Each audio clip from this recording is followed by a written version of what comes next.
يا بني آدم لا يفتننكم الشيطان كما أخرج أبويكم من الجنة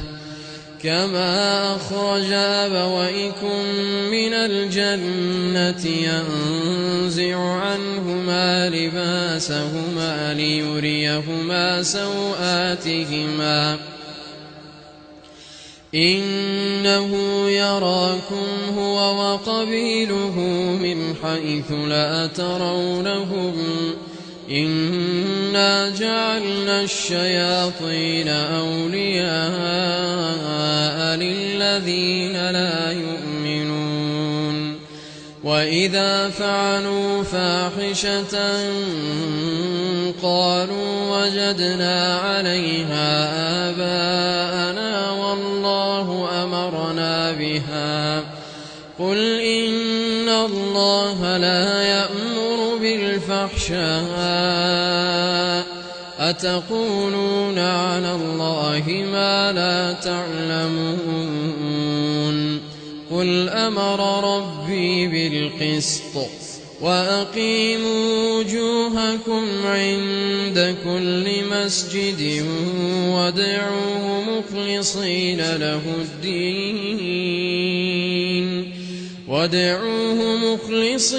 له الدين كما بدأكم تعودون فريقا هدى وفريقا حق عليهم الضلالة إنهم اتخذوا الشياطين أولياء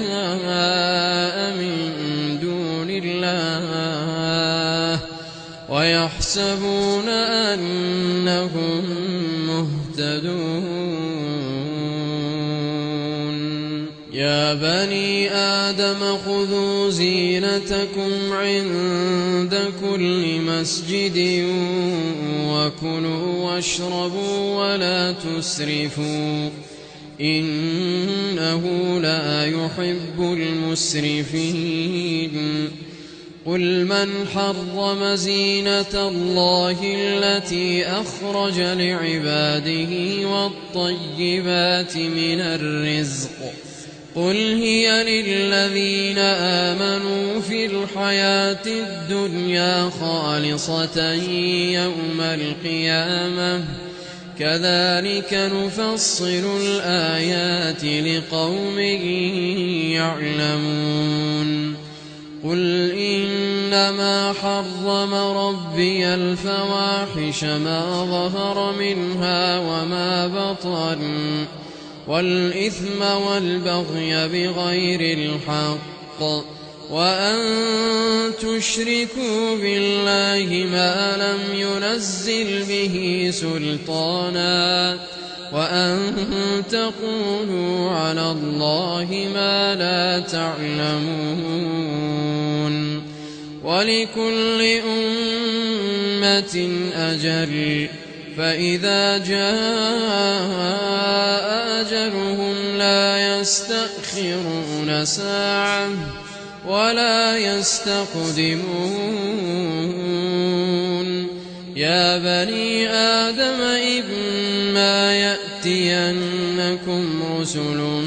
منكم يقصون عليكم آياتي فمن اتقى وأصلح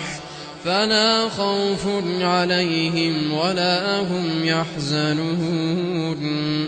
والذين كذبوا بآياتنا واستكبروا عنها أولئك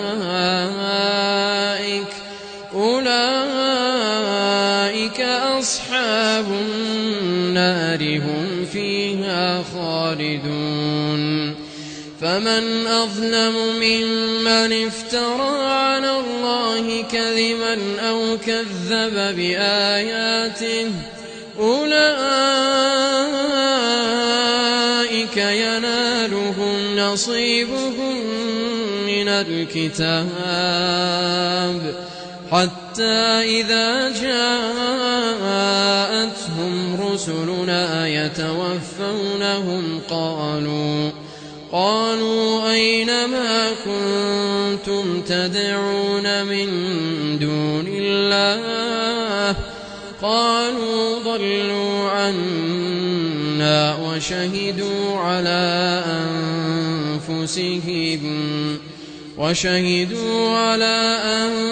أنفسهم أنهم كانوا كافرين.